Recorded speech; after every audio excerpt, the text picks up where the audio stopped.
দেশ থেকে বিদেশ, খেলা থেকে বিনোদন, সব ধরনের খবর নিয়ে আমি মিঠু শুরু করছি নজরে দুনিয়া। জঙ্গি দমনে টানা 3 দিন ধরে অপারেশন অখল, কাশ্মীরে নিকেশ অন্তত 6 জঙ্গি। কাশ্মীরে পুরো দমে চলছে জঙ্গি নিকেশ অভিযান। গত 3 দিন ধরে কুলগামের বিস্তীর্ণ এলাকায় চলছে অপারেশন অখল।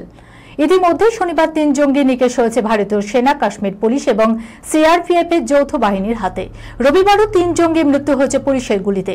সব মিলিয়ে অপারেশন অখেলে নিকেশ হয়েছে 6 জঙ্গি। গত সোমবার শ্রীনগরে অপারেশন মহাদেবে পেহেলগাঁওর হামলা 3 জঙ্গিকে খতম করেছে ভারতীয় সেনা। মঙ্গলবার লোকসভায় এই বিষয়ে বিবৃতি দেন কেন্দ্রীয় স্বরাষ্ট্রমন্ত্রী অমিত শাহ। ভারতীয় সেনা এবং জম্মু কাশ্মীর পুলিশের তৎপরতায় জঙ্গিরা পালাতে পারেনি। উদ্ধার হয়েছে সেই আগ্নেয়াস্ত্র যা পেহেলগাঁওয়ে পর্যটক হত্যায় ব্যবহার করা হয়েছে।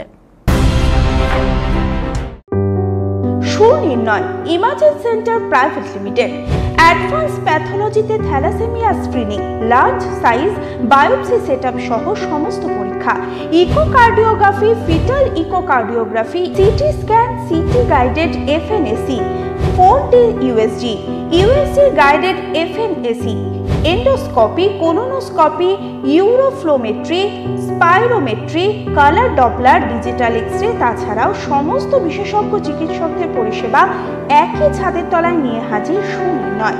ঠিকানা 126/1 পিলখানা রোড, রানীবাগান, বহরমপুর, মুর্শিদাবাদ। বিশদে জানতে যোগাযোগ করুন 8373049252 7547900377।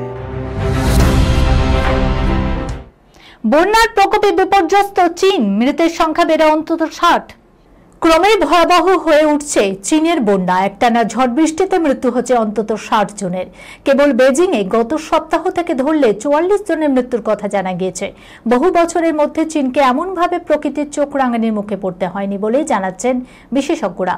উত্তর চীনের বন্যায় যে 60 জনের মৃত্যু হচ্ছে তাদের মধ্যে অর্ধেকেরও বেশি বেজিং এর শহরতলিতে অবস্থিত এক বৃদ্ধাবাসের বাসিন্দা।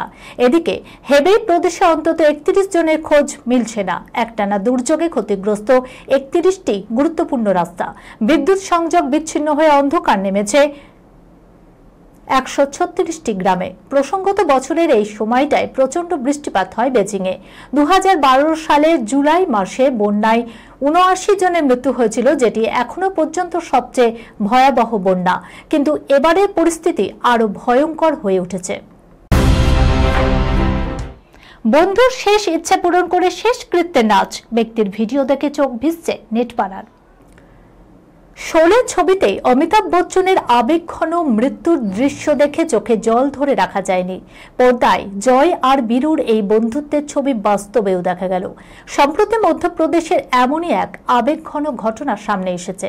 বন্ধুত্ব এমনই এক জিনিস, বন্ধুর জন্য গোপন রাখা যায় নিজস্ব কান্নাও। মধ্যপ্রদেশের অম্বালা প্রজাপত নামে এক ব্যক্তিকে বন্ধুর শেষকৃত্যে অশ্রুসিক্ত চোখেই নাচতে দেখা গেল। প্রিয় বন্ধু সোহনলাল জৈনের শেষ ইচ্ছে পূরণের জন্যই তিনি এমনটা করেছেন। আর এই আবেগঘন ভিডিও সোশ্যাল মিডিয়ায় ভাইরাল হতেই চোখের কোণ ভিজে উঠছে নেটিজেনদের। সূত্র মারফত জানা যায়, 31 বছর বয়সী সোহনলাল গত 2 বছর ধরে ক্যান্সারে ভুগছিলেন, কিন্তু শেষ পর্যন্ত জীবনের লড়াইয়ে হেরে যান তিনি। আর মৃত্যুর আগে বন্ধুর কাছে চিঠি লিখে অনুরোধ করেছিলেন, চোখের জল নয়, আমার শেষ যাত্রায় আনন্দ করো, নাচো, দুঃখের সঙ্গে নয়, আনন্দের সঙ্গে আমাকে বিদায় জানিও। বন্ধুর এই অনুরোধ রাখতেই শেষকৃত্যের দিন শেষ যাত্রায় নাচলেন প্রিয় বন্ধু আম্বানা প্রজাপত। 300 কোটির দুয়ারে সায়ারা, খাবার বিলিয়ে দরিদ্র নারায়ণ সেবা পরিচালক মোহিত সুরির। সায়ারার সাফল্যের দৌড় অব্যাহত। দিন কয়েক আগেই মোহিত সুরির রোমান্টিক ড্রামা ঢুকে পড়েছে 200 কোটির ক্লাবে। ভারতে এখনো পর্যন্ত ছবির নেট কালেকশন 287 কোটি টাকা। বড় পর্দায় সায়ারা মুক্তি পেয়েছিল 18 জুলাই। মুক্তির মাত্র 9 দিনের মধ্যেই এই অনবদ্য সাফল্য 2025 সালের সবচেয়ে বাণিজ্য সফল ছবিগুলির তালিকায় দ্বিতীয় স্থানে পৌঁছে গিয়েছে সায়ারা। এবার পাখির চোখ 300 কোটির ক্লাবে ঢোকার। আর সিনেমার এহেন গগনচুম্বী সাফল্যে উচ্ছ্বসিত পরিচালক দুস্থদের মধ্যে খাবার বিলি করলেন। নিজে হাতে দুস্থদের ভোগ বিলি করছেন পরিচালক। আর সেই ক্যামেরাবন্দি মুহূর্ত দেখে ধন্য ধন্য করছেন অনুরাগীরা।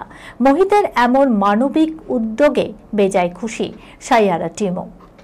এই খবরের সঙ্গে শেষ করলাম আজকের নজরে দুনিয়া। আপনারা দেখছেন টিভি 24 বাংলা, সংবাদ বিনোদন সারাদিন সারাক্ষণ।